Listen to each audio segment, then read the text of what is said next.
आज हमारा मौजूद बहस है वेरिएशन एंड एवोल्यूशन। मेंडल्स के लॉ के बाद साइंटिस्ट ने किस तरह सोचा और वो उन्होंने आगे तहकीकात को कैसे बढ़ाया, तो आइए हम देखते हैं। सबसे पहली बात तो ये है कि मेंडल के लॉ को आपने पूरी तरह समझ लीजिए कि लॉ सेग्रीगेशन है, तो इसमें 2 एलील्स जो for each gene, her gene का जो 2 एलील होते हैं वो प्लेस्ड इन डिफरेंट गैमेट, वो डिफरेंट गैमेट में चले जाते हैं और सेग्रीगेट हो जाते हैं, अलग हो जाते हैं। दूसरी बात उसने ये कि लॉ ऑफ इंडिपेंडेंट असॉर्टमेंट है, जिसमें ये inheritance of one gene does not affected the inheritance of any other genes. यानी एक जीन जो जिसके 2 एलील्स होते हैं, अब वो कभी भी अफेक्ट नहीं होते जी दूसरे जीन्स के असर से, तो इस विरासत में कोई फर्क नहीं आता। और ये लॉ ऑफ डोमिनेंस भी उसी मेंडल का लॉ है। उसमें उसने कहा कि when 2 different alleles are present only one is dominant and will be expressed, और वही एक्सप्रेस्ड होता है, वही जाहिर होता है, वही उसी की फिनोटाइप जाहिर होती है। अब देखिए, after the discovery of the Mendel's work, Mendel के काम की डिस्कवरी के बाद, after the discovery of the Mendel's work, the scientist began experiments on genetics of various organisms. Mendel की डिस्कवरी के बाद साइंसदानों ने जेनेटिक्स पर अपना काम शुरू किया, वेरियस ऑर्गेनिज्म और मुख्तलिफ ऑर्गेनिज्म के ऊपर इसी तरीके से वो काम करते रहे। मेंडल वाज वेरी लकी, और मेंडल जो है वो बहुत खुशकिस्मत था, बिकॉज ऑल 14 स्पेशल फैक्टर्स वर, तो 14 स्पेशल फैक्टर जो थे वो डिस्क्रीट 14 ट्रेड थे, और वो 14 ट्रेड थे। हैव 7 पेयर ऑफ जीन्स, और उसके 7 पेयर ऑफ जीन्स थे। अब जरा इस पर ध्यान दीजिएगा कि each pair of genes exist on separate homologous chromosome, और सेपरेट होमोलॉग क्रोमोसोम पर मौजूद थे। As the pea plant has 14 chromosomes, 7 pair of homologous chromosome, और इसलिए जब गैमेट बने तो उनकी अलहदगी सेपरेशन में या इंडिपेंडेंट असॉर्टमेंट में कोई फर्क नहीं पड़ा। देखिए, अब हम देखते हैं कि जब साइंटिस्ट ने एक्सपेरिमेंट किए तो ये experiment prove that all the traits in the organism do not follow the Mendel's law. उन्होंने एक्सपेरिमेंट से ये देखा कि ये सारे ऑर्गेनिज्म जो हैं, इन ऑर्गेनिज्म तो ऑल ट्रेट जो हैं वो किसी सूरत भी मेंडल लॉ को फॉलो नहीं करते।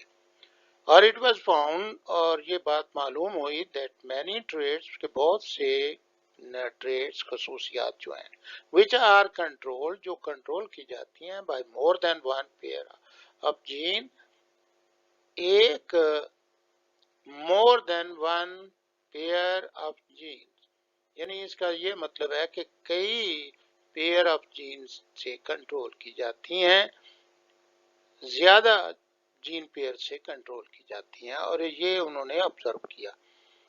आल्सो मैनी ट्रेट्स, उन्होंने ये भी मालूम किया कि बहुत से trait have more than 2 alleles, यानी उनके 2 एलेल्स होने, एक जीन के अंदर 2 एलेल्स, पेयर ऑफ एलेल्स, तो कई यानी उससे ज्यादा भी एलेल्स हो सकते हैं एक जीन में। तो ये स्टडी किया गया। अब हम जो इस नई स्टडी में जो मेंडल के लॉ के बाद आती है, और उसमें उन्होंने जो ऑब्जर्व किया, उसमें एक उन्होंने कोडोमिनेंस को ऑब्जर्व किया। अब 2 different alleles of A gene.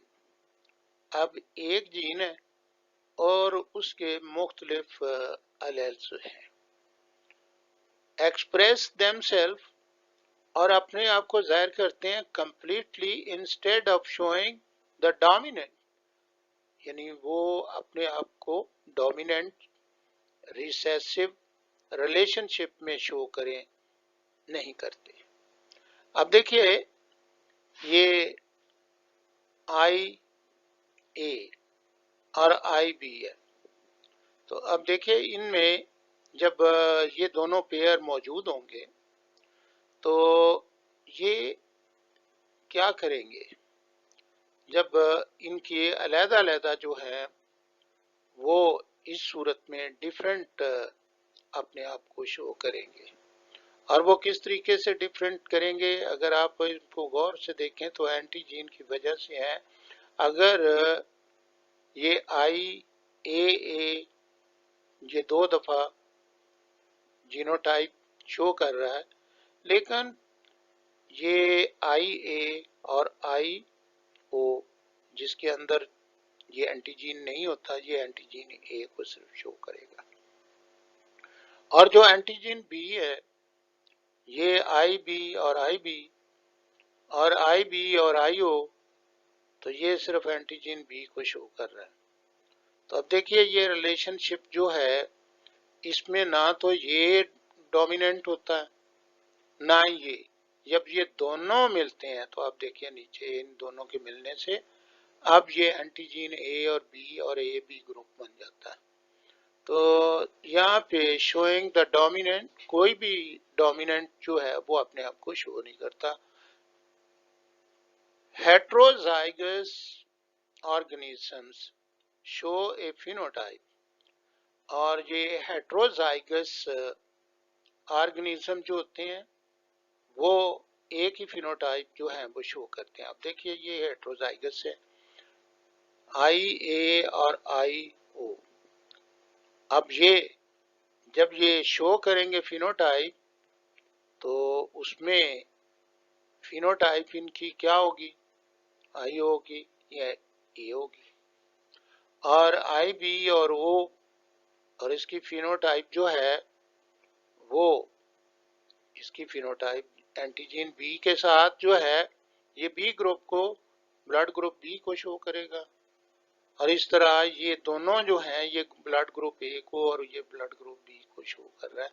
तो heterozygous organism show a phenotype that is different from both.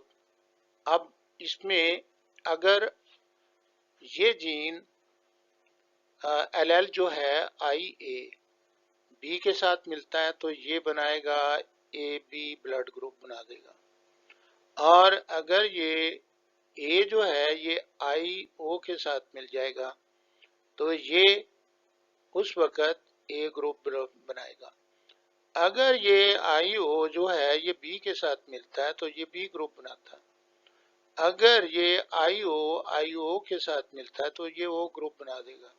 तो यहाँ पे आपने इस बात को देखा कि हेट्रोजाइगस, ये दोनों हेट्रोजाइगस हैं, तो शो क्या कर रहे हैं, phenotype, show a phenotype that is different from both homozygous. Homozygous से ये डिफरेंट होते हैं।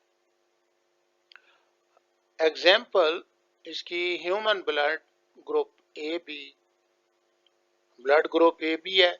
The A B O blood group जो है system is controlled by the gene I. It has 3 alleles, इसके 3 एलेल्स हैं। और इस तरीके से उसने ये एंटीजीन ए जिनमें होता है ये होमोजाइगस है, ये हेट्रोजाइगस है।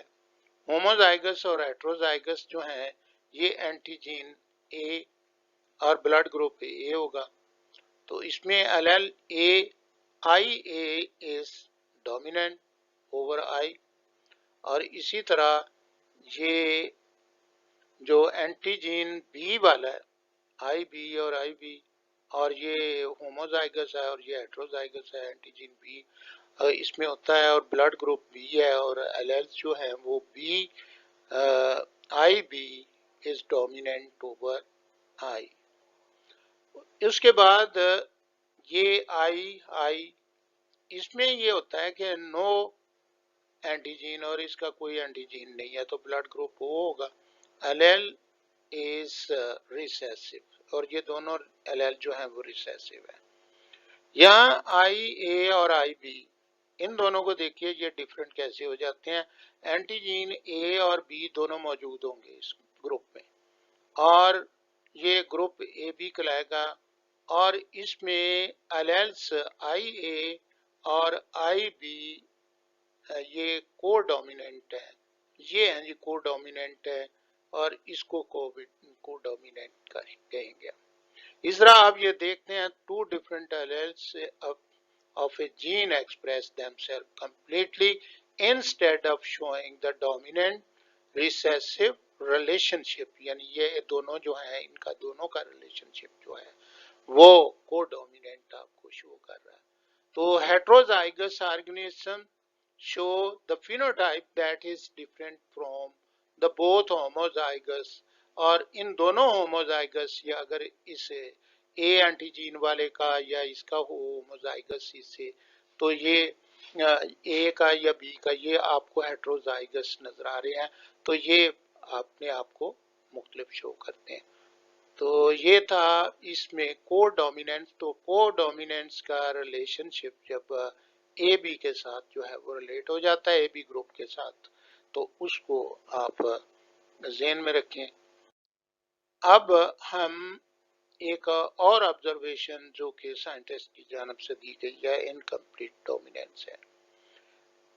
In heterozygous genotype both alleles express a blend, यानी मिक्सचर को जाहिर कर देते हैं। हेट्रोजाइगस जीनोटाइप जो है वो जाहिर करते हैं। तो हेट्रोजाइगस जीनोटाइप जो है ये है जी, ये रेड और ये आर। अब इसमें वाइट और रेड दोनों ये फ्लावर्स हैं और जब इनका क्रॉस लिया गया तो हमारे पास ये हेट्रोजाइगस आ गया और ये हेट्रोजाइगस जो है ये ब्लेंड हो गया और ब्लेंड होकर उसने पिंक कलर जो है वो दे दिया। Neither the alleles of the dominant over the other, अब उनमें से कोई भी dominant over the other domination नहीं हुई। हालांकि सुरख को डोमिनेशन शो होना चाहिए या वाइट को होना चाहिए, तो डोमिनेशन शो ही नहीं हुई। इंटरमीडिएट फिनोटाइप जो है वो रिजल्ट हुई है और उस ये जो हमने नतीजे में देखा है वो फिनोटाइप जो है इंटरमीडिएट थी पिंक। और इसमें मिसाल दी गई है इन 4 o'clock प्लांट में। द ट्रू ब्रीडिंग ये रेड कलर फ्लावर है और ये वाइट कलर का फ्लावर जो है ये आर से जाहिर किया गया। When homozygous red flower plant is crossed, अब इसको क्रॉस किया गया। जब क्रॉस किया गया with homozygous white flower plant, तो फिलियल वन प्रोड्यूस जो हुई है वो आर और आर हुई है। जब ये आई है तो इसका रंग जो है वो पिंक कलर है। तो यहाँ पे आपने ब्लेंड का लफ्ज जो है वो मिक्सचर का, तो ये आपस में मिक्सअप हो गई हैं, तो इस तरीके से उसने ब्लेंडिंग का जिक्र किया है। जबकि मेंडल्स के लॉ में, लॉ ऑफ इंडिपेंडेंट यानी दूसरे में असॉर्टमेंट में ये ब्लेंडिंग नहीं होती और ये फर्क साइंटिस्ट ने कुछ ऑर्गेनिज्म के अंदर ऑब्जर्व किया है। नाउ हम कुछ ऐसी बात के बारे में भी देखते हैं जो वेरिएशन लाती हैं। अब वेरिएशन को भी ऑब्जर्व किया गया, तो यहाँ पे क्योंकि हमारी स्टडी जो है एडवांस स्टडी जेनेटिक्स के करीब जो है ना, जब हमने सोचना शुरू किया है और उसके बाद हमने न्यूक्लियस के अंदर क्रोमोसोम डीएनए के बारे में भी जानना शुरू किया, तो वहाँ पे इन सेक्सुअल रिप्रोडक्शन, और ये खास तौर पर सेक्सुअल रिप्रोडक्शन में हमने ये क्रिएशन ली है।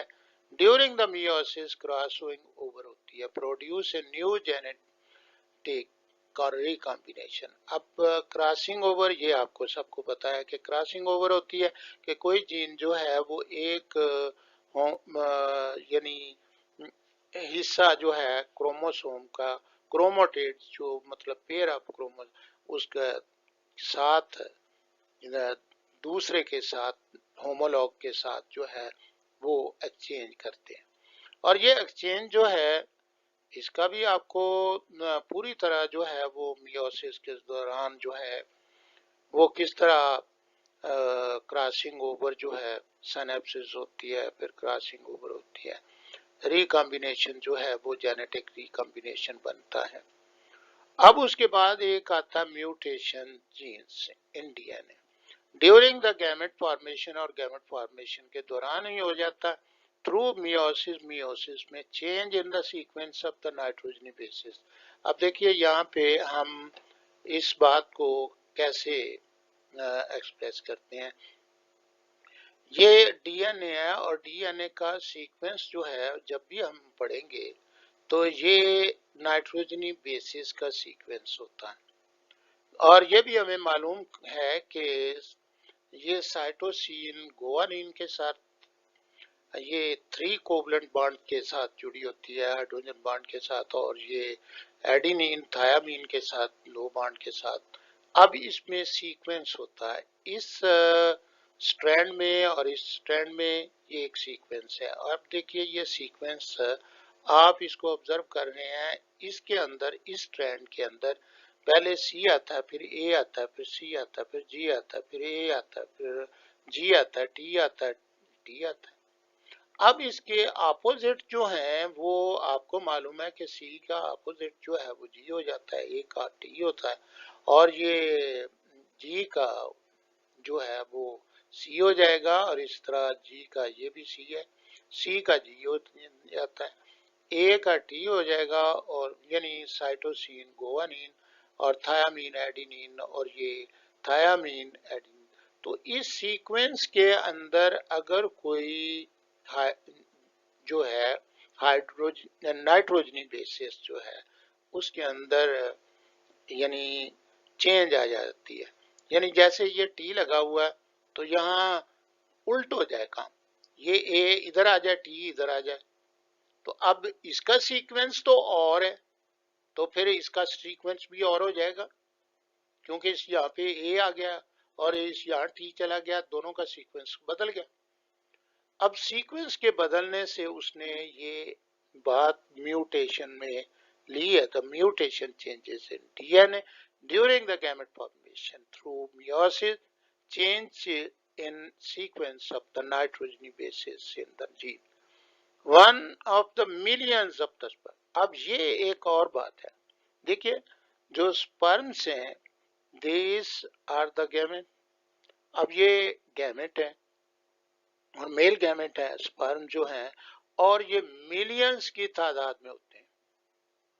और इन स्पर्म्स को जब ये कंबाइन होंगे तो फीमेल एग जो है वो सिर्फ एक एग होता है। एक एग को उसने ड्यूरिंग फर्टिलाइजेशन जो है ना फर्टाइल करना है। और कौन सा स्पर्म जो है वो किसी एग को, किसी एक एग को जब फर्टिलाइज करता है और फर्टिलाइजेशन होती है, it becomes a source of variation. और सोर्स ऑफ वेरिएशन जो है, जो पता नहीं क्या होंगी, किस तरीके से होंगी, और बहुत सी कॉम्बिनेशन जो है वो डिफरेंट हो सकती है। Gene follow the movement of gene from one population to another. और ये भी जीन फ्लो जो है, यहाँ आप पॉपुलेशन की डेफिनेशन लीजिए। पॉपुलेशन आपको मालूम है एक वक्त में एक जगह पर मौजूद लोगों की तादाद या एक ऑर्गेनिज्म की तादाद होती है। तो ये पॉपुलेशन, एक पॉपुलेशन जो है वो दूसरे पॉपुलेशन के साथ, अब इसी तरह आप इंसानों में भी ले सकते हैं कि एशियन लोग जो हैं, अगर वो एशिया पॉपुलेशन जो है यूरोपियन पॉपुलेशन के साथ, या अफ्रीकन पॉपुलेशन के साथ जो अब उसमें जाहिर है कि जीन फ्लो जो है वो इस तरीके से भी होता है, और इसको सिर्फ आपने पॉपुलेशन के हवाले से जीन फ्लो को समझना होगा। तो नेक्स्ट उसमें जब हम देखते हैं variation are of two type, तो ये वेरिएशन जो है वो दो किस्म की होती हैं। एक होता है डिसकंटिन्यूअस वेरिएशन, और discontinuous variation show the distinct phenotype, और इनकी डिस्टिंक्ट यानी जुदागाना फिनोटाइप ज़ाहिरी तौर पर जो फॉर्म्स हैं वो नजर आती हैं। तो डिसकंटिन्यू, अब इसमें डिसकंटिन्यू ये है कि आप 4 होंगी, 5 होंगी, 6 होंगी या 2 होंगी, तो ट्रेट जो हैं वो 2 बने, 3 बने, 4 बने, तो इस तरह यानी बहुत ज़्यादा जो नहीं होंगे। सच variation can not be measured, और इनको मेजर नहीं किया जा सकता। सो इजीली डिस्टिंग्विश्ड, अब इसमें शनाख्त की जा सकती है फ्रॉम ईच अदर, इसको शनाख्त किया जा सकता है। The environment affect is very little, और इन पर इन्वायरमेंटल फैक्टर, और इसकी सबसे बड़ी मिसाल जो है वो ब्लड ग्रुप की है। इसमें 3 एलेल्स होते हैं, ये आप देख रहे हैं 3 एलेल्स हैं ऑफ द जीन आई, एक जीन के 3 एलेल्स हैं, लेकिन ये 4 डिस्टिंक्ट फिनोटाइप जो है वो शो करता है, और जिनको हम आसानी के साथ डिस्टिंग्विश कर सकते हैं, आसानी से मालूम कर सकते हैं कि ये है।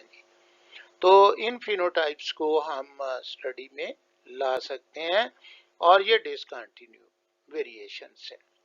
Now there are continuous variation. Continuous variation में the phenotype show a continuous variation in a complete range like height, weight, feet size, intelligence. अब इन वेरिएशंस में जब हम देखते हैं तो हर